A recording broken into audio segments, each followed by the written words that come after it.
Welcome to Unbreakable Truth. In today's video, we dive into a story that will chill you long after the screen goes dark, a tale of friendship, fear, and the unshakable sense that something sinister was always lurking in the shadows.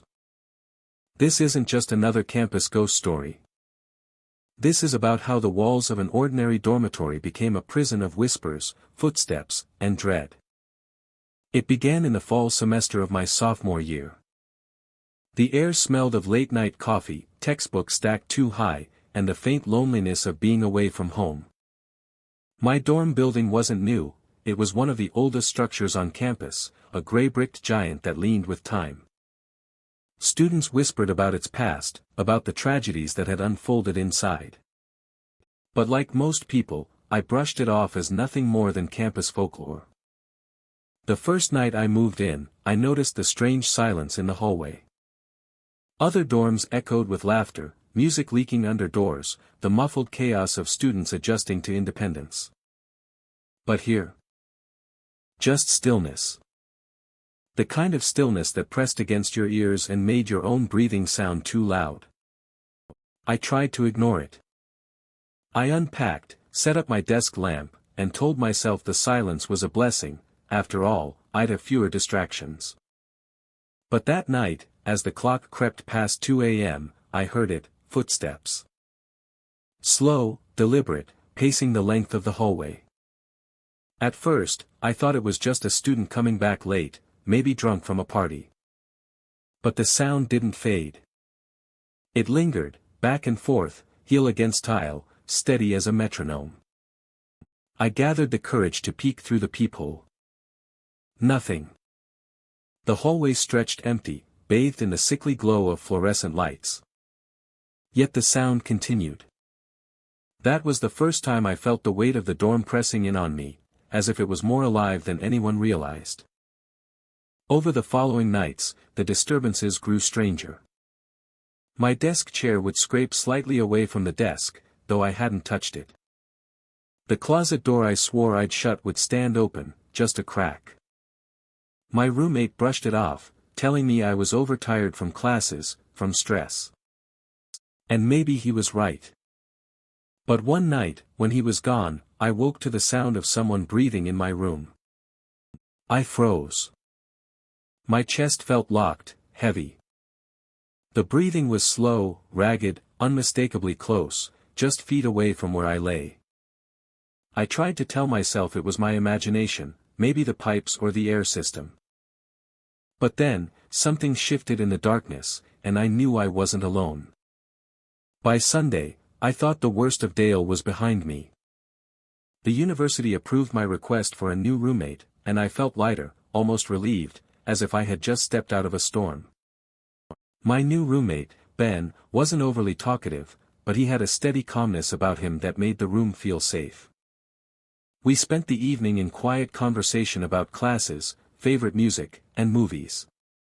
It was a normal night, the kind of night that feels dull in the moment but later becomes precious when compared to the chaos that sometimes follows. We turned off the lights around midnight, the kind of tired where your eyelids weigh heavy but your mind is still restless. For the first time since moving in, I thought I might finally get a decent night's sleep. But then, that sound. A soft, deliberate clicking noise. At first, I told myself it was the radiator or maybe a loose pipe in the walls. But it came again. And again. Every 30 seconds, almost rhythmic, like the ticking of a clock, except it wasn't a clock. It was sharper, metallic, like someone fiddling with a lock. I sat up in bed, my heart beat loud enough in my ears to drown out the silence in between the clicks. Ben was asleep, his breathing steady. The sound came from the door. I slipped quietly out of bed, careful not to wake him, and pressed my ear to the door. The clicking grew louder. Not random. Intentional. Whoever was on the other side was trying to open the lock. The hallway light outside glowed faintly through the edges of the doorframe. I bent down, peering through the peephole. My stomach dropped. A scalp. A head of dark, messy hair. The person stood too close for me to see their face. They were staring downward, angled toward the lock, their hand twitching against the doorknob. It hit me then, the sound wasn't just clicking. It was metal scraping against metal. Someone was trying to pick the lock. I stumbled back, my breath shallow. A dozen thoughts fired off in my head all at once. Was this a prank? Another student messing around? Or was it Dale, back again? No matter what answer I came up with, none of them felt safe. I grabbed my phone, fingers shaking as I dialed campus police. I whispered into the receiver, explaining that someone was trying to get into our room. The dispatcher told me to stay calm, to stay quiet, and that an officer would be there in minutes. Minutes. It felt like hours. The clicking didn't stop. If anything, it grew faster, more frustrated. My eyes flicked to Ben, still asleep somehow, and I felt torn between waking him and letting him rest through what felt like a nightmare I wasn't sure I wanted him to be part of. Then, silence. For a few seconds, I thought the intruder had given up.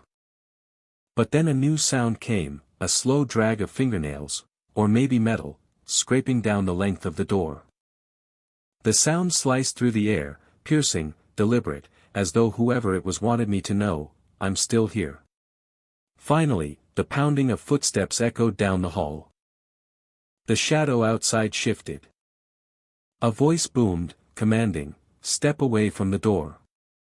I knew instantly the officers had arrived. Relief hit me in a wave so strong my knees nearly gave out. When I dared to peek through the peephole again, I saw two campus police officers pulling someone backward by the arms. It was Dale. His face was pale, his eyes wide and strangely calm, as though being caught didn't surprise him in the least. His lips curled upward into something between a smirk and a blank smile. The image carved itself into my brain. They cuffed him right there in the hall, his gaze locked on the peephole, as if he somehow knew I was watching. I opened the door only after the officers gave the all clear. I explained everything, the snooping, the nights of watching me, the way he tried to get into my bag, the clicking at the door. One officer nodded with a look that told me this wasn't the first time they'd dealt with something like this. As they led him away, Dale didn't fight. Didn't argue. He just stared, as if he was memorizing my face, as if to say, this isn't over. I didn't see him again after that night. I don't know if he was expelled, suspended, or transferred somewhere else.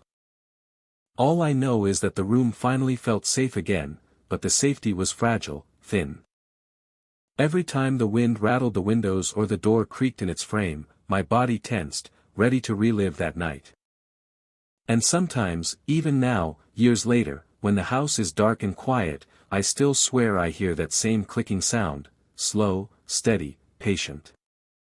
A few weeks after the Dale incident, life finally seemed normal again. My circle of friends had grown, and weekends were now spent in a blur of laughter, bad cafeteria food, and small adventures around campus.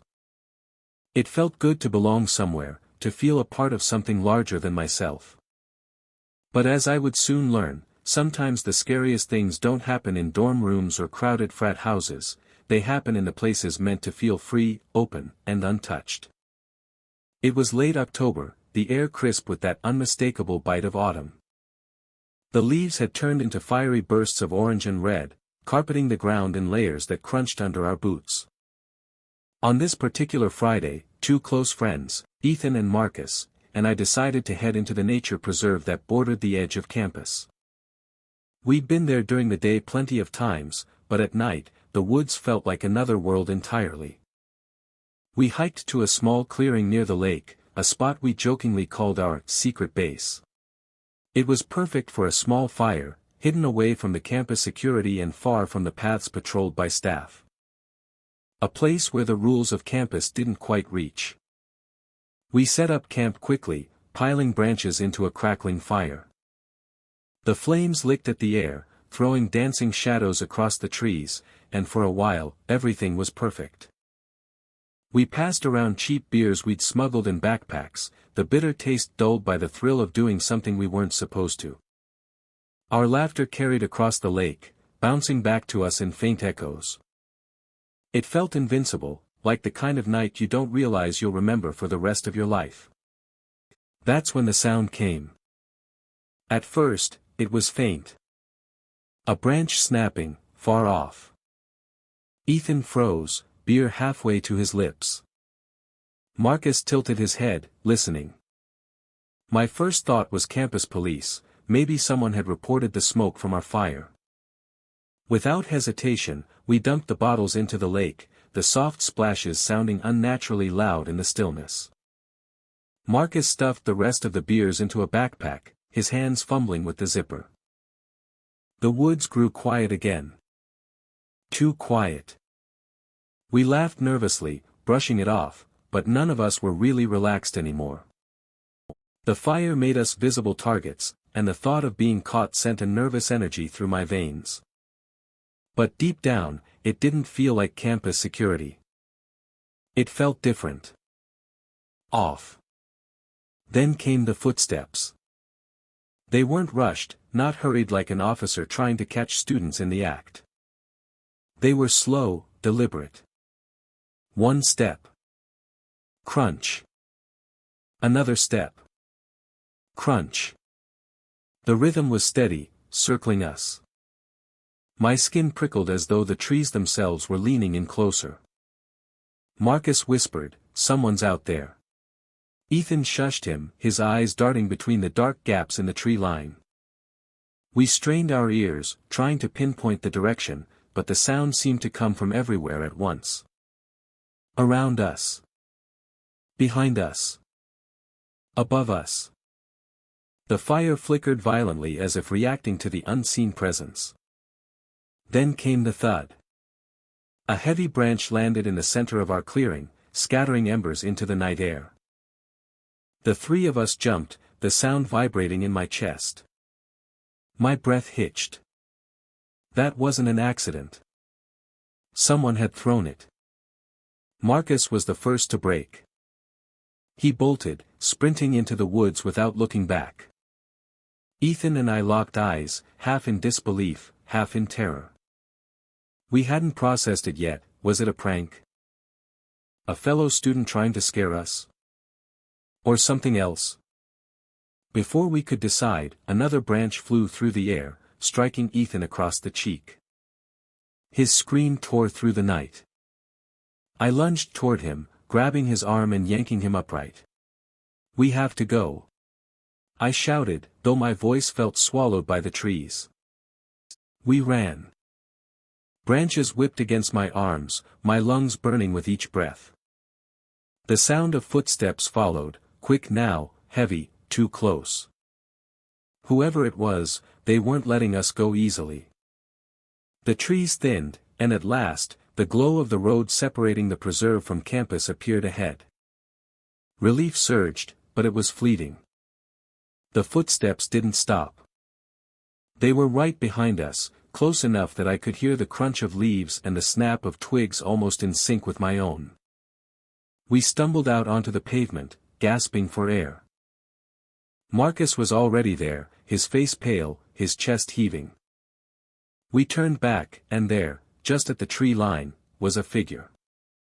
A dark silhouette pacing back and forth, just out of the light. Every time a car passed, its headlights washed over the woods, and the figure retreated, melting back into the shadows. But once the light faded, they returned, pacing, waiting. Eventually, they disappeared into the trees, swallowed whole by the darkness. We didn't chase. We didn't dare. Back in Marcus's dorm, the three of us tried to laugh it off, convincing ourselves it was just some messed up prank. But as the adrenaline drained from my body, the fear crept back in, heavier than before. If it was just a student, why follow us? Why throw branches? Why stand and watch from the trees like that? We never went back into the preserve at night again. But sometimes, when I pass the edge of those woods, I feel it, the unmistakable sense of being watched, of something waiting just beyond the reach of the light. By November, the campus had settled into a rhythm of cold winds, endless assignments, and the promise of Thanksgiving break. Classes were stressful, but the weekends still pulsed with a strange kind of energy, an energy that always seemed to climax at the frat houses lined up like sentinels at the edge of campus. One Saturday night, my roommate insisted we go to a party at Sigma House. He swore it would be the biggest one of the semester. I hesitated. Parties weren't really my thing, especially after what had happened in the nature preserve, but he wouldn't take no for an answer. Eventually, I gave in. The house loomed like a beast against the night sky, music thundering through its walls. Lights pulsed from every window, bodies swaying and stumbling in the glow of colored bulbs strung carelessly around the porch.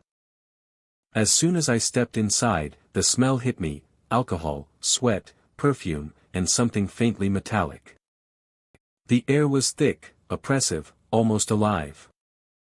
The living room was a chaotic sea of people. Music shook the floorboards, conversations screamed over the bass, and everywhere I looked, someone was laughing, spilling a drink, or kissing a stranger. I tried to blend in, clutching a red cup of cheap beer, but I couldn't shake the feeling of being out of place. Or worse, being watched. After an hour, the noise and heat became unbearable. I slipped upstairs, searching for somewhere quieter. The hallway was dim, lined with closed doors. The muffled thump of music below felt distant here, like a heartbeat fading in and out. I paused outside one of the rooms. The door wasn't closed all the way. Just enough to let a thin line of light spill across the hall. I don't know why I pushed it open. Maybe curiosity. Maybe instinct. But the second I stepped inside, I knew I shouldn't have. The room was small, lit only by a desk lamp in the corner. On the desk were dozens of Polaroid photos, spread out in neat rows. At first, I thought they were just party pictures, frat guys and their friends goofing around. But as I looked closer, my stomach twisted. They weren't funny. They weren't goofy. They weren't even posed. The photos showed people sleeping. Alone. Vulnerable. Some in dorm rooms, some in apartments I didn't recognize. Their faces slack with exhaustion, unaware they were being watched. Some photos were taken through windows, others from the foot of a bed. And some were taken of people I knew. Friends. Classmates. Even my roommate. My pulse roared in my ears. Every instinct told me to back away, to leave the room and pretend I'd never seen any of it. But I was frozen, staring at those images as if they held me in place. That's when I noticed the last photo, pinned to the corkboard above the desk. It was me. I was asleep in my dorm bed, the blanket pulled halfway up my chest, my arm dangling off the side. The angle was close, intimate. Whoever had taken it had been inside my room. The sound of footsteps echoed in the hallway. My blood turned to ice. Someone was coming.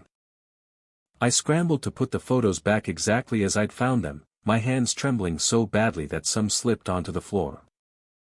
I shoved them into messy stacks, praying it wasn't obvious, and slipped out of the room just as the doorknob rattled. I didn't look back. I bolted down the stairs, through the wall of bodies, and into the freezing night air. My heart hammered so violently I thought I might collapse right there on the sidewalk. Back in my dorm, I locked the door and sat in silence for hours. I couldn't shake the image of that Polaroid, me, asleep, completely unaware. Someone had been there. Someone had stood in the shadows of my own room and watched. I never told anyone what I saw in Sigma House. Maybe it was fear of not being believed, or maybe it was the knowledge that whoever took those photos was still out there, maybe still watching. Sometimes, late at night, when I'm on the edge of sleep, I swear I hear the faint click of a camera shutter. And I wonder if another photo of me is being added to that collection even now. Winter crept in slowly, wrapping the campus in gray skies and brittle winds. The days grew shorter, the nights longer, and the dorm rooms colder. The campus library became a second home for many of us, a place where the fluorescent lights pushed back the darkness, where the silence was broken only by the scratch of pens and the turning of pages. It felt safe. Or at least, it should have. One night, around finals week, I found myself alone on the top floor of the library. The hour was late enough that most students had gone back to their rooms, leaving the vast building echoing and hollow. My textbooks were spread across the table, highlighters bleeding neon trails over words I barely absorbed. Fatigue settled into my bones, the kind that makes your eyelids heavy and your thoughts sluggish. That's when I heard it. A soft thud. Like a book dropping onto the floor. I glanced up, scanning the aisles. Nothing. Just rows and rows of towering shelves, their shadows stretching into infinity. I told myself someone must still be around. Maybe they'd dropped something and left it. But the sound came again, closer this time. A deliberate thump. Not a dropped book, but a footstep. My breath caught in my throat. Slowly, I packed my things, trying not to make noise. Every sound, the zip of my backpack, the scrape of my chair, felt deafening in the silence. I slung the bag over my shoulder and walked quickly toward the stairs. That's when the lights above flickered. For a brief second, the floor was plunged into darkness. In that sliver of a moment, I saw it. A silhouette at the far end of the aisle, tall and still, just watching me. When the lights buzzed back to life, the space was empty. I froze. My body screamed at me to run, but my legs wouldn't move. Then came the sound again, soft, deliberate footsteps, closing in, echoing off the walls. I stumbled toward the staircase, gripping the railing so hard my knuckles ached. Every instinct told me that if I looked back, I'd see something I couldn't unsee. I didn't look. I ran. Down the stairs, through the heavy glass doors, and out into the night air. My lungs burned, but I didn't stop until I reached my dorm. I slammed the door shut, locked it, and collapsed onto the bed, shaking. I never went back to the library alone after dark. And even now, years later, the memory of that silhouette haunts me. It wasn't just the figure, it was the feeling. The undeniable, suffocating certainty that I had been hunted. Watched. Stalked. When I think back on my freshman year, I don't just remember the classes or the friends I made. I remember the dorm room door that opened when it shouldn't have. The figure in the nature preserve who threw branches with calculated malice. The Polaroids in Sigma House, proof that someone had been inside my room as I slept. And the shadow in the library, waiting in the dark. Some people laugh when I tell these stories. They say college is full of stress and sleep deprivation, and maybe I imagined it. But I know what I felt. I know what I saw. And I know that not all of it can be explained away. Because sometimes, the real horror of college isn't the exams or the debt or the loneliness. Sometimes, it's realizing that while you're trying to build a future, something else might already be watching, waiting, planning to take it all away.